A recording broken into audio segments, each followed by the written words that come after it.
Imagine winning 4 NBA championships in 7 seasons, including a back-to-back championship, a 3-championship and 4-year run, a time where everyone thought you were done after the third one, and then 4 years later, you come back and win it all once again, and then all of a sudden, it's all over. The dynasty that once ruled the NBA, the unbeatable team year after year, and now you're an afterthought. Well, that's exactly what happened with the Golden State Warriors. We all know over the past couple days, Klay Thompson's now a Dallas Maverick, CP3's gone after a year, they struck out on a lot of free agents we thought they had a chance to get, and now, 2 guys remain from the Golden State Warriors dynasty era. But to understand where it all went wrong, we gotta go back to where it all started, and that's June of 2009. With the 7th pick in the 2009 NBA Draft, the Golden State Warriors select Stephen Curry from Davidson College. I didn't realize that there were so many fans who dislike the Golden State Warriors so much. Actually, the reaction says it all. Nothing against Golden State, but these Knicks fans wanted Stephen Curry. Decent pick, if I had to say. The craziest part, there were so many people who weren't really convinced by this pick at the time. Here's some 2009 draft day reactions. First, they gave the Warriors a C draft grade. I'm having some trouble warming up to Curry. I still see a 6'1" gunner who was a great scorer at a small college level. I still have my doubts about whether he can play the point or not. This will be necessary if he's going to be a special player. Saying Curry can't play point is like saying, I'm not too sure if Tom Brady could play quarterback. The craziest part of the whole thing though, the New York Knicks had the 8th pick in the draft. They were dead set on Steph Curry. They thought he was falling to them, and Curry wanted to go to New York too. Until the Warriors gave them an FU while they were in New York and took their guy. I absolutely was wanting to go to the Knicks. The draft was in New York. It was my dad's birthday, June 25th, 2009. I had a lot of conversations with the GM of the New York at the time who said if I was on the board, they'd pick me. So there's a lot of hype because being in New York, I thought I was going to be a New York Knick. But they always say careful what you wish for. Everything happened the way it was supposed to be, so I'm a Warrior. Damn Knicks, sorry about that. You got this guy though, he leads you to a championship, then forget about it. But Curry, the Warriors took him, which was kind of surprising. They already had this guy named Monte Ellis, a really good shooting guard. And the concerns that Curry wasn't a point guard in the NBA, people thought there wasn't a fit there. But proving everyone wrong right away, they were really good. Offensively at least. I mean, the second best offense in the NBA right behind those 7 seconds or less Suns, the 7 seconds or less Suns were ridiculous. They literally ran their offense in like 8 seconds usually. But for the Warriors, Curry was good as hell his rookie year, averaged 17.5 and 6, and they clearly went into a rebuild mode, traded Steven Jackson midway through the season. Chicago Bulls, please learn from this. But as good as Curry and Monte Ellis were this season, this team had negative depth, and they also had negative bigs, and they also sucked defensively. They were tied for the 4th worst record in the NBA, which landed them the 6th pick in the 2010 NBA draft. So scouts, gather up. We have Steph Curry, we have Monte Ellis, we need defense, we need a big. Alright, let's draft. With the 6th pick in the 2010 NBA draft, the Golden State Warriors select Efe Udoh from Baylor University. Alright, not what I meant, but in hindsight, you know who was the 5th pick? A guy a lot of Warriors fans wanted. Well, with the 5th pick in the 2010 NBA draft, the Sacramento Kings select DeMarcus Cousins from the University of Kentucky. bro, imagine a young Curry and Boogie Cousins. I know the Warriors dynasty would be completely different, but it would have been sick to see. And 2 guys with elite Drake lyrics. My cousins are crazy, my cousins like Boogie. I been Steph Curry with the shot, been cooking with the sauce, Chef Curry with the pot, boy. Alright, but even though the Warriors did take Efe Udoh 6th, even if they took the guy who went 7th, things would have probably been very different. With the 7th pick in the 2010 NBA Draft, the Detroit Pistons select Greg Monroe from Georgetown University. A lot of you don't know about prime Greg Monroe. That guy was him. Alright, but let's move on, because they did draft Udoh. Here's the thing about the Golden State Warriors at the time though. They were kinda not a good franchise at this time. The year is 2010. If you were born in 1994, you were only alive to see the Warriors make the playoffs one time. And even though the Warriors did win 10 more games this season than last season, this season felt pretty similar to the one before. They still missed the playoffs. They're still really good on offense. They're still a joke on defense. But Curry and Ellis were still their guys. But it's almost like these guys are the same player type of thing. Let's read this real quick. Curry may turn the ball over too much and be athletically ordinary, but he had an effective field goal percentage of 55.1 compared to 49.3 for Monte Ellis. He didn't seem to take too much of a step forward for how well he was playing towards the end of his rookie season, but at least he put up some strong numbers over a whole season where he wasn't sneaking up on anyone.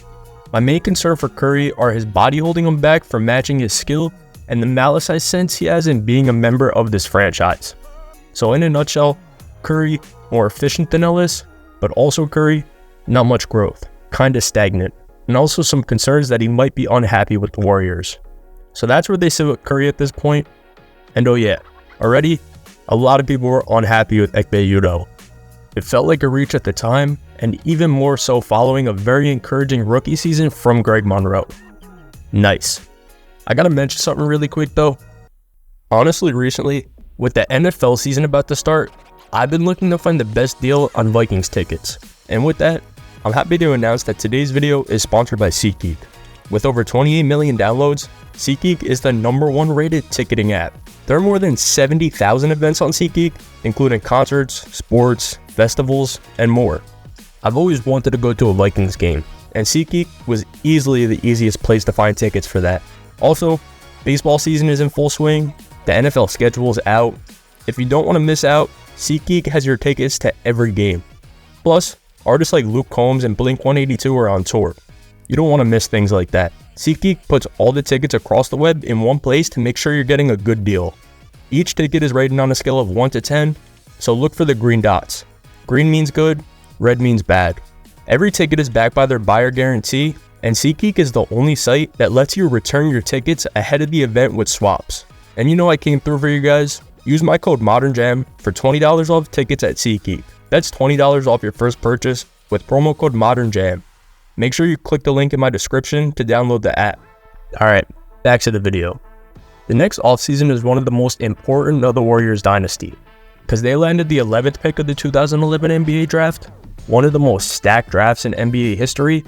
Kyrie Irving, Kawhi Leonard, Jimmy Butler, Isaiah Thomas, but they landed a guy that perfectly fits in that mix for themselves. With the 11th pick in the 2011 NBA draft, the Golden State Warriors select Klay Thompson from Washington State University. Future Dallas Maverick, Klay Thompson. Anyway, the Warriors are kind of looking like they're turning things around a little. Maybe. Well, in hindsight, yeah, this is where it turns around. But going into this season, they had Stephen Curry, Klay Thompson, David Lee, Monte Ellis. That's really their core. But about midway through the season, that's where the Warriors would officially decide this is Stephen Curry's team. We were in Sacramento right at the trade deadline, and walk in the locker room. Monte usually comes on the second bus. In the locker room, it's kind of a different energy. You know, around trade deadline, it's always like that, but this was different. Mark Jackson's the coach of the time. It was his first year. Get in the locker room, Warriors trade Monte Ellis for Andrew Bogut. And that's how we found out. So Monte shows up, you know, he's kind of like emotional, but, you know, kind of resolute, like this is happening, like forget y'all. Like he was the true ultimate Warrior. Like he was a fan favorite, deservedly so. We Believe, the last one from the We Believe team, had grown into a veteran, you know, presence and leader in that respect. So it was a tough blow for like all of the nation. The Warriors decide to move on from Monte Ellis, and in this, they bring in Andrew Bogut. I guess Udoh wasn't cutting it at the 5, but trading Monte Ellis was a true turning point for the Warriors. The keys to Golden State were now in Steph Curry's hands, and the keys, they were rusted as hell. Might fit into a doorknob if you push really hard. Gotta wiggle it back and forth for sure. Alright, basically what I'm saying is the Warriors have sucked for a really long time now, and they were trusting Steph Curry to be the guy who could turn it around. Trading a 20-point per game scorer isn't easy to do if you're the team that's trading him, and trading him for a big man, you're basically telling Curry, do your thing, we're getting pieces to help you. But anyway, Curry missed like 90% of the season because he was hurt. The Warriors sucked, so next year, let's go. Because they sucked and had the top pick once again, and they had Curry, they had Klay, so to bolster their wing defense, well, I know a guy for that. With the 7th pick in the 2012 NBA Draft, the Golden State Warriors select Harrison Barnes from the University of North Carolina. Not only did they draft Harrison Barnes, they had a pretty solid second-round pick too. With the 35th pick in the 2012 NBA Draft, the Golden State Warriors select Draymond Green from Michigan State University. Okay, so Golden State just drafted Harrison Barnes, they drafted Draymond Green, and I didn't even show it, but they drafted Festus Ezeli too, a solid piece. Not going to sit here and act like he's Hakeem Olajuwon, but he was always important to the Warriors. So the 2012 draft, one of the most important pieces to the Golden State Warriors dynasty. And fans, well, they were really excited about the Golden State Warriors for the first time in a long time. And a big reason for this, the first time, going into a season, this was Stephen Curry's team. And all Bob Myers wanted to do is surround him with what he's not going to do. Yeah, we do. We clearly have to address the rebounding. And that's a personal frustration of mine. I hate that. I hate when we get out rebounded. I would give up shooting even in some respects. I think that has to be addressed, and it has to be addressed, if not through the draft, and we will attempt to address it through the draft, then in free agency. Sounds like Bob Myers is about to go out there and rebound for himself. But anyways, with the lineup of Curry, Klay, Barnes, David Lee, and Andrew Bogut, who was hurt a lot of the season, and that would end up being Ezeli, the Warriors were finally expected to contend for a playoff spot. I mean, that starting five is stacked. It was just really that Stephen Curry, he needed to stay healthy. And really, this was the first season of Curry, Klay, and Draymond together. It went better than most people expected, if I'm being honest. Rookie Draymond, for starters, he showed his IQ and defensive potential, not the football player he was at Michigan. Oh, come on, big fella. He's a little excited. He's a little excited out there.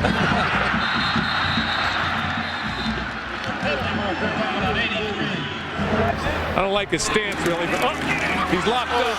He's jammed. Almost. Oh, we got interference. Hey, interference. Possibly the worst mixtape of all time. Good choice picking basketball, Draymond.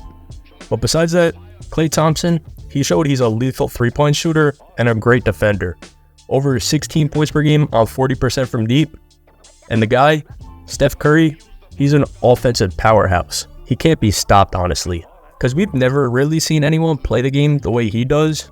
And he really has the potential to be a superstar in the NBA if all goes right for him. 23 points per game off 45% from three, the best three-point shooter in the NBA, and it really isn't even close. Actually, he's first in the NBA in threes made, and Klay, he's third. Shout out Ryan Anderson. But the Warriors have two guys in the top three in threes made. Oh yeah, and Steph Curry, he breaks the record for most threes in a season. Score from everywhere, Curry from deep, there's the record! He stands alone as the best three-point shooter in a single season in NBA history. Alright, so the Warriors, they're a weird team. They play the game a way we really haven't seen before. They're starting backcourt, NBA leaders in threes made, and somehow it willed them to the playoffs. This is where they see a matchup with the Denver Nuggets. In this series, it proved that Golden State, they're here. The Warriors win their second playoff series in 22 years. Mark Jackson, their head coach, he made lethal adjustments throughout the series. And with all due respect, the Warriors eliminate the Nuggets in 6 games. Everyone for the Warriors stepped up in a major way in this series. Steph Curry, Andrew Bogut, Harrison Barnes, all played a great series. But unfortunately for the Warriors, that would end pretty quickly because they lost in the next round to the San Antonio Spurs. I mean, come on, they were young. Were they realistically going to beat Tim Duncan, Tony Parker, and Manu Ginobili in a series? No, but the Warriors stock flying up, looking like a Tesla stock. I mean, you bought that stock for $1 before the season, it's worth at least $4.72 right now. But the 2012-13 season for Golden State, for Mark Jackson, for Steph Curry, for Klay Thompson, it's pretty safe to say that it was a success. Finally escaped that playoff drought they've been in since George W. Bush was in office. David Lee was the first All-Star the Warriors had since Bill Clinton was in office. Crazy. But for the Warriors, they've officially got the Splash Brothers. Yes, this is the season they were named that. It comes from this tweet. Halftime, Warriors 58, Bobcats 49. Curry and Thompson are a combined 7 for 11 from three-point range. Hashtag Splash Brothers. Crazy. Shout out to the Warriors admin. Gave the best backcourt ever their nickname. But at this point, the Warriors are finally good, and they finally have expectations. And thank God for that. Makes my research for this video a lot easier. You try finding articles for the 2010 Golden State Warriors. I'll tell you right now, there are none. Alright, but for real, the 2013 draft. The Warriors, they don't want to pick. But they did do something else that offseason that ends up being pretty important. We have a great announcement today, the acquisition of an NBA All-Star and gold medal winner. Andre Iguodala. He's pretty decent at the sport of basketball, right? So now they have options. Curry and Klay Thompson at the starting backcourt, of course. There's no question there. But then outside of that, they have Iggy. They have Barnes, who was great in his rookie season. They have Draymond Green. David Lee was an All-Star last season. And they have Andrew Bogut, a guy who's been great for them up to this point. Options. Really a great problem to have. But that brings us to the next season. Their first season with true expectations. And they were really good. Well, in the regular season, 51 wins. 20 games above 500. Their best mark since 92. This season though, the Warriors were just like, I don't know how to describe it, different. Some people called them the Road Warriors, tying a franchise record of 24 road wins. They had a 10-game winning streak this season, including 7 straight on the road. And ready for this? Remember I kept saying the Warriors sucked defensively? Now that they got Andre Iguodala, 3rd in defensive rating. And when they had the 5 of Curry, Klay Thompson, Iggy, David Lee, and Andrew Bogut all healthy, they were 30 and 13. There was just something special about this Golden State Warriors team. And oh yeah, this time, Curry and Klay, 1st and 2nd in the NBA in threes made. Shout out to Jerry West too. This was around the time the Timberwolves were shopping Kevin Love heavily. Well, the Warriors were thinking about including Klay Thompson in a deal for him, but Jerry West, he threatened to resign if the Warriors traded Klay Thompson. He called Klay the perfect player for Steph. I mean, he's the logo of the NBA, and clearly he knows what he's talking about. But for Steph Curry this season, another huge leap, averaged 24 and 8.5. Klay Thompson and David Lee both averaged over 18, but it didn't matter. They had the Clippers in the first round, and unfortunately, they couldn't hang with Lob City. Alright, here's the actual footage. Still funny though that those are the actors they got. Okay, so the Warriors losing the first round after making it to the second round the year before. What do? They fire Mark Jackson. And who do they hire? Steve Kerr. But we know that. And we know that Kerr becomes one of the best coaches ever, but that's getting way ahead of ourselves. But whatever. That means we're officially in the Steve Kerr era. Again, they have the same lineup. Curry, Thompson, Iguodala, David Lee, and Andrew Bogut.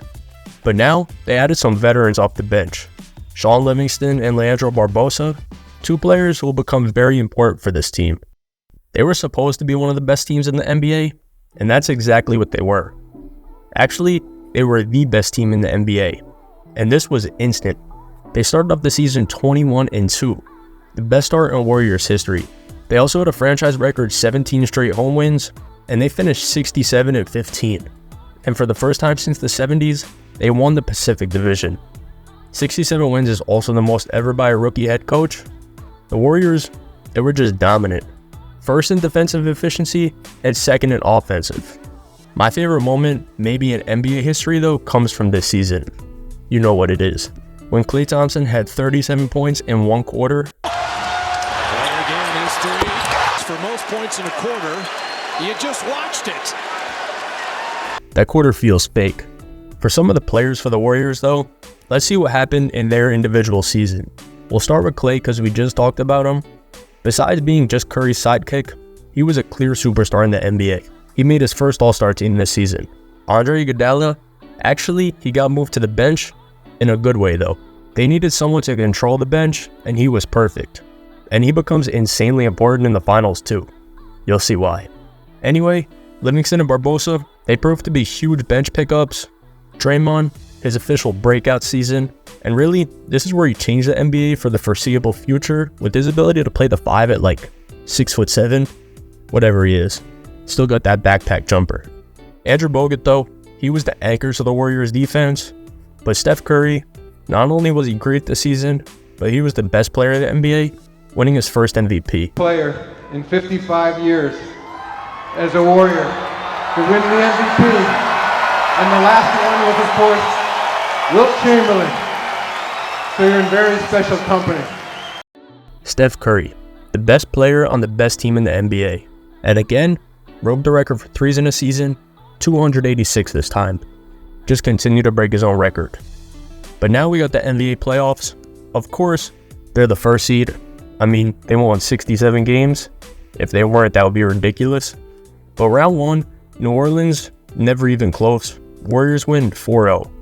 Round 2, a little closer, but still, Warriors beat the Grizzlies 4-2.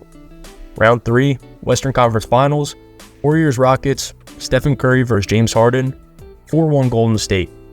And that brings Golden State to their first finals with Stephen Curry, Klay Thompson, and Draymond Green.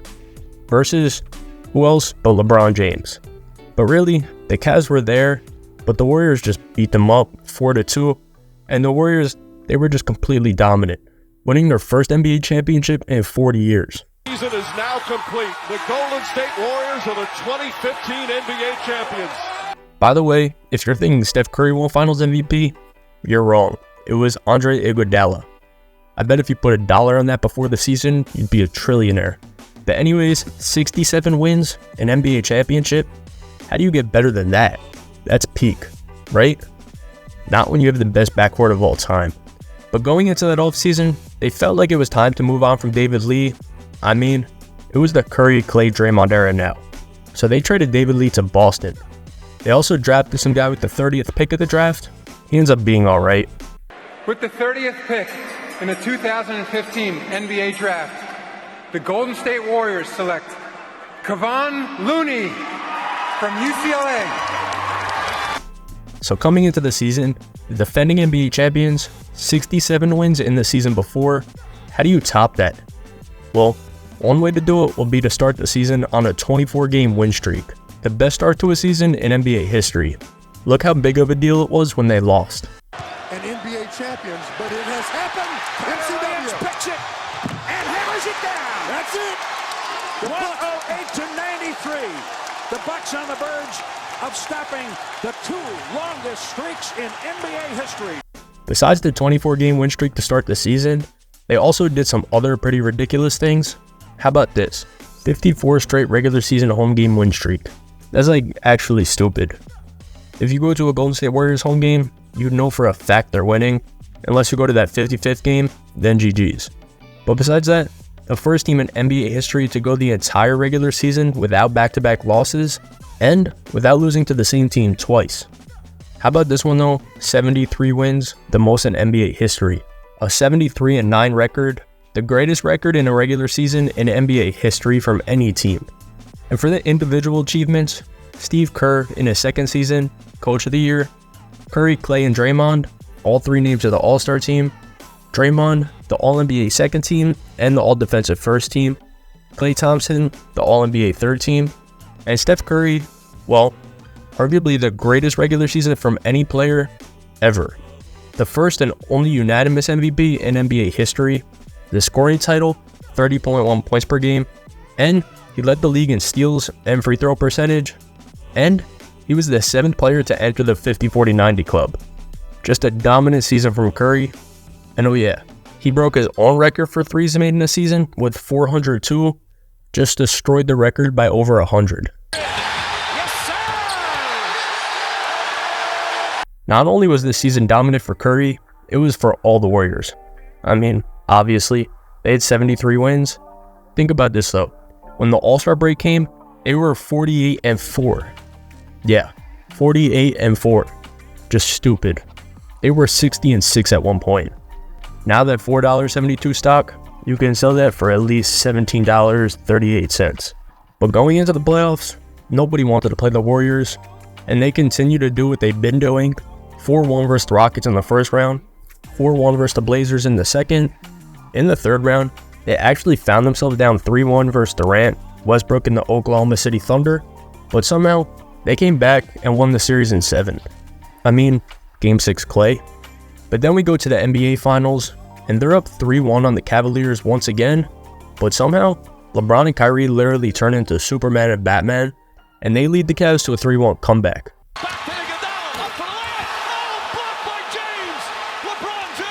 Best block in NBA history, no doubt about it. But that playoffs, in 2 straight rounds, the Warriors came back down 3-1, and then they blow a 3-1 lead. Sounds made up. But that offseason, that's where the Golden State Warriors would change forever. And really, basketball would change forever. And if you hated the Warriors before, I don't even know what the word would be to explain how you probably felt about the Warriors after this happened. Breaking news. Happened. It's here. And it's Golden State for Kevin Durant. Wow. Think about that team. Think about a 73-win regular season team, 1 win shy of back-to-back NBA titles, and they just got the last MVP to win that award, not named Steph Curry. Unbelievable, unbelievable. And you know, it's something that we had over the last maybe 15 hours or so, the Jerry West call and the pitch that reportedly was about 20 minutes long, where he talked about some of the benefits of him coming over and playing for a team like the Warriors. Apparently it was enough, because last week we were told what? He's 90% sure he is returning to OKC. Someone's going to have to give him everything in order to move him away from OKC, and it happened. Yeah, the third best player in the NBA at the time, he goes to team up with the second best player in the NBA, and the team that just came back 3-1 on them. The team that just went 73-9, they added Kevin Durant. And now you have the second and third best player of the 2010s, 2 of arguably the 10, definitely 15 best players ever. They're on the same team in their primes. I mean, Bleacher Report's prediction for the Warriors season was 71-11. You know how stupidly stacked you gotta be for them to predict you 71 wins? But wait, I forgot. They just lost Harrison Barnes and Andrew Bogut. They're cooked. Now that those were the Warriors' sacrifices for KD, shout out to them. And Barnes, professional bag getter for his career. This is what the Warriors lineup looked like going into the season though. Curry, Thompson, Durant, Green, Pachulia. Off the bench, Iguodala, Livingston, JaVale McGee, Kevon Looney. I don't care if you're a Bulls fan. I don't care if you're a Lakers fan. I don't care if you're a Toon Squad fan. The 2017 Warriors are undoubtedly the best team in NBA history. And the regular season proved that. Again, a dominant season from Steph Curry, including a record 13 threes in a game. That's where he is. As Curry hit another 3 for the record. There it is. Although Curry was great, it wasn't just him. Draymond won Defensive Player of the Year. KD, Curry, Clay, and Draymond all made the All-Star team. The Warriors were the only team with multiple All-NBA players. They had 3, Curry, KD, and Draymond. And Bob Myers, shout out to him, Executive of the Year. And I know the Warriors won 73 games the year before, and this year it was only 67. Yikes. But this season, up to this point, I would say arguably the most dominant season in NBA history. And that's because what happened in the playoffs. First round versus the Blazers, sweep, and KD didn't even play in 2 of the games. Round 2 versus the Jazz, again, sweep. And in Game 4, Curry and Clay combined for 51, while Draymond had a triple-double. The Western Conference Finals versus the Spurs, they're actually down 25 to start Game 1. It doesn't matter though, they came back and won that game, and won the next 3 games. Now 12-0 in the playoffs. The best start to a playoffs in NBA history, and for the first time in NBA history, 2 teams are meeting in 3 consecutive years in the finals, the Warriors and the Cavs. Curry versus LeBron. This time though, it's Curry and Durant. And fortunately for LeBron, he didn't get swept, but unfortunately for LeBron, he lost 4-1. And the Warriors win their second championship with the Dynasty, finishing the playoffs 16-1, the best of all time. And Kevin Durant, his first NBA championship, shout out to him. 2017 All-Star and NBA Finals MVP, Kevin Durant.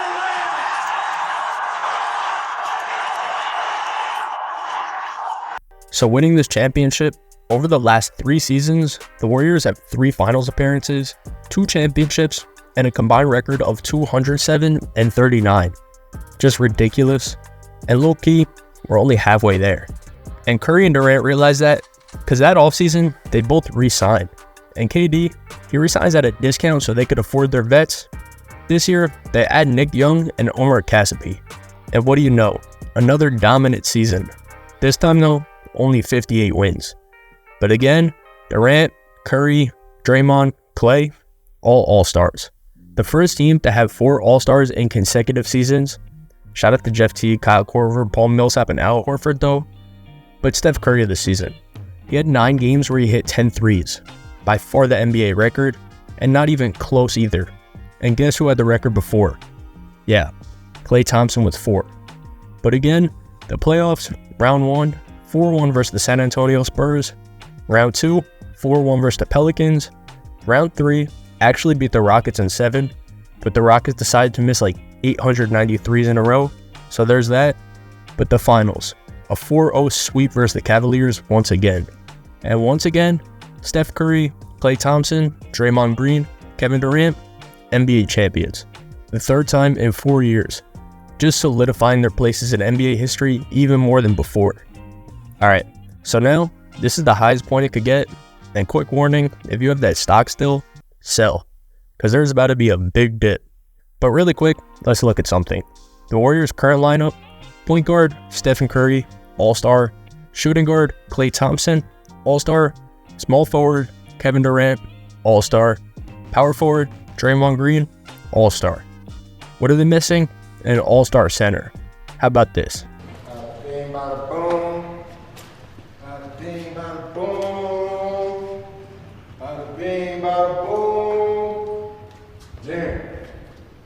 It's done.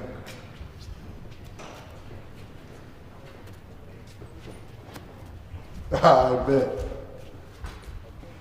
Alright. I'm a warrior. Alright, so they just added Boogie Cousins to the starting 5, as if they couldn't get any more stacked. A potential to start 5 All-Stars together. The first time that happened since the NBA All-Star game. And yeah, coming off 2 championships, the expectations were the same: win the NBA championship. And again for the Warriors in the regular season, completely dominant. Their 5th time in a row winning the West, although they only finished with 57 wins. Oh yeah, and how about this? In a game versus the Chicago Bulls, Klay Thompson breaking Steph Curry's record, 14 threes in a game. For NBA history, you got it! 14 threes in a game! Insane. Of course, Curry, Klay, KD, all named NBA All-Stars. Curry and Durant were named to the All-NBA team. Draymond and Klay were named to the All-Defensive team. All 4 guys get their regular season hardware, but really, that's all they got. Regular season hardware. Because let's skip to the playoffs. One word to describe this Warriors postseason: injuries. Round 1, they had a matchup with the LA Clippers. Boogie Cousins tears his quad, but the Warriors still win 4-2. Round 2, a series versus the Rockets. Steph Curry dislocates his finger. Kevin Durant strains his calf. Warriors still win 4-2 though. Conference Finals, they got a matchup with the Portland Trailblazers. Andre Iguodala, calf strain. Warriors still win 4-0 though. Doesn't matter. And now, they have a finals matchup versus Kawhi Leonard and the Toronto Raptors. The out-of-country team trying to beat the Warriors and not let them three-peat. Well, here's how the finals went for the Warriors. Kevin Durant ruptured Achilles. Klay Thompson strained hamstring and torn ACL. Kevon Looney fractured collarbone. And just like that, the Golden State Warriors championship run, it's officially over. And that offseason, it only gets worse. Kevin Durant, he decided to sign with the Brooklyn Nets. You remember, Brooklyn is making a clean sweep tonight. Brooklyn will sign Kevin Durant, Kyrie Irving, and DeAndre Jordan. Worked out really well. But besides KD, Iggy's traded to the Memphis Grizzlies. Grizzlies legend refused to play for them. Cousins, he signs with the Lakers. And Shaun Livingston calls it a career. Shout out to Shaun Livingston, never missed a mid-range shot in his career. 1309 for 1309. But although they did lose all these people, they did add somebody in the draft. With the 28th pick in the 2019 NBA Draft, the Golden State Warriors select Jordan Poole from the University of Michigan. What a, I don't even know the word, shitty offseason for the Warriors, really. Hey, at least they got D'Angelo Russell in the KD deal, though. But this was going to be a true test for a bunch of people. Klay, Curry, Draymond, and especially Steve Kerr. Here's how the season went. Klay Thompson, out for the season with the torn ACL. Steph Curry played 5 games because of broken finger. D'Angelo Russell traded halfway through the season for Andrew Wiggins. They started the season 4-16. They finished 15-50, the worst record in the NBA. But thankfully for them, the season ended early because COVID. They didn't have to deal with the pain anymore. A mess of a season. Going from having Stephen Curry, Kevin Durant, Klay Thompson, and Draymond Green to being the worst team in the NBA in one season. But of course, that was because injury, and because they suck, they ended up with the second pick of the draft. Here's what they did. The Golden State Warriors select James Weissman from the University of Memphis. Damn, that just sucks when the next pick was this. The Charlotte Hornets select LaMelo Ball from Chino Hills, California. Imagine that. I don't know the fit, but I'm sure they'd make it work. Anyways, Klay was going to be out the year, so this was Steph Curry, and really, just Steph Curry's team. It was Curry, Wiggins, Green, Oubre, and Wiseman most of the time. And again, no Klay Thompson, no good. They finished at the 8th seed, but they lost in the play-in and ended up missing the playoffs. But hey, at least Steph Curry was still there, led the NBA in points per game, and also became the Warriors' all-time leading scorer. I don't know how you shore it up. I mean, he's making from everywhere. Now he has 2 right there, and look, he knows. Steph Curry he knows. Just got himself the record. He passed Wilt Chamberlain. All right, let's skip this season, because really, it wasn't good. But the next season, it was looking a little better. There were 2 things the Warriors were trying to do. They were trying to find the perfect balance of win now and win in the future. Because they had Jordan Poole, they had drafted Kuminga and Looney, but Curry, he just came off averaging 32 points per game. And they had Draymond Green, they had Andrew Wiggins, and guess what? Klay Thompson was coming back. Here's how Klay's return went. Switch.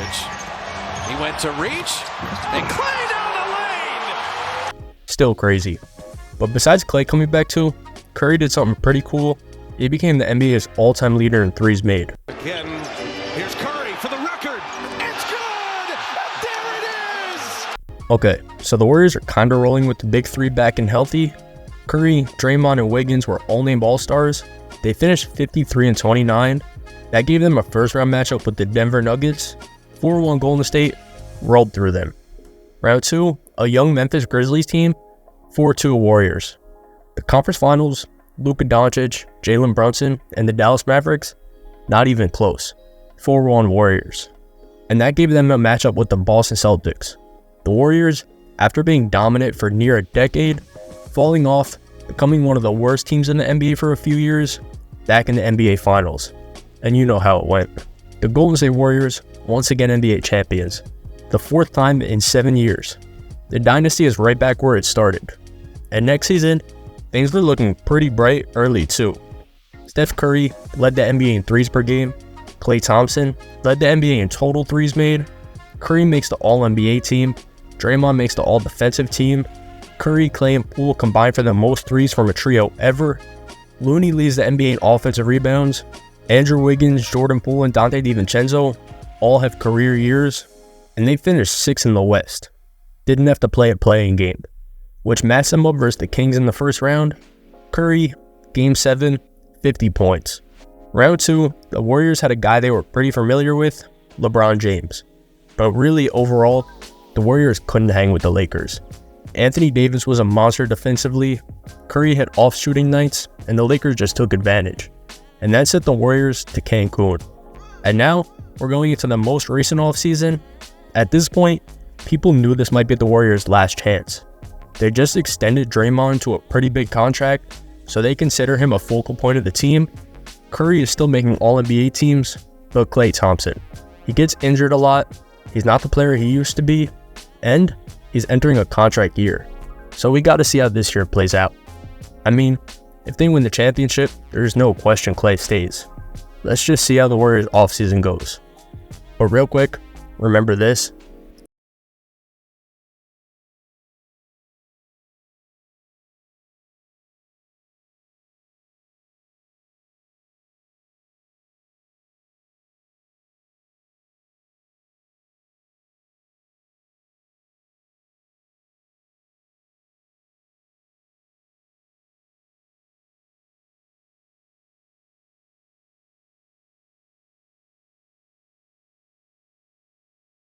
This was from earlier, and Poole clearly wasn't a perfect fit in the locker room with Draymond.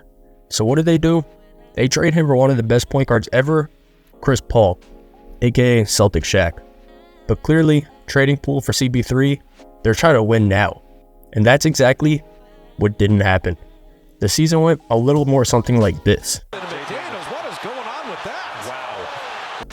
Alright, Draymond only gets suspended for a little, but then he comes back and he does this. With all the off-court issues the Warriors faced this season, and on the court, although he wasn't as bad as many people make him out to be, Klay wasn't who he used to be.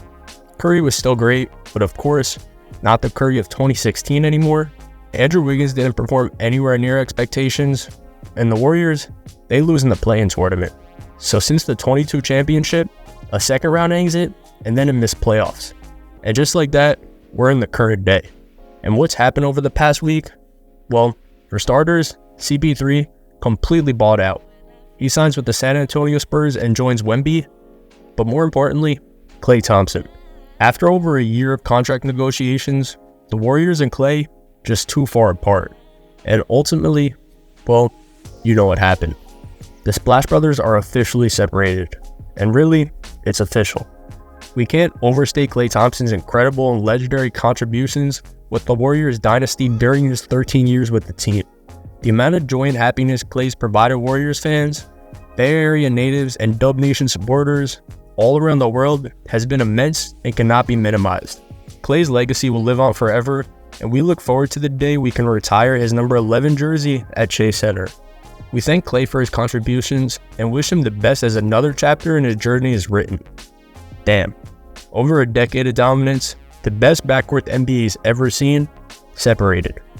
And the downfall of the Golden State Warriors, something we're living in the current moment. Now, will they be able to gain a new success with a new roster around Steph Curry? Maybe. I'm not counting that out. But one thing's for sure, it's going to be a long time till we have an NBA duo that's as fun to watch as Steph Curry and Klay Thompson were for so many years.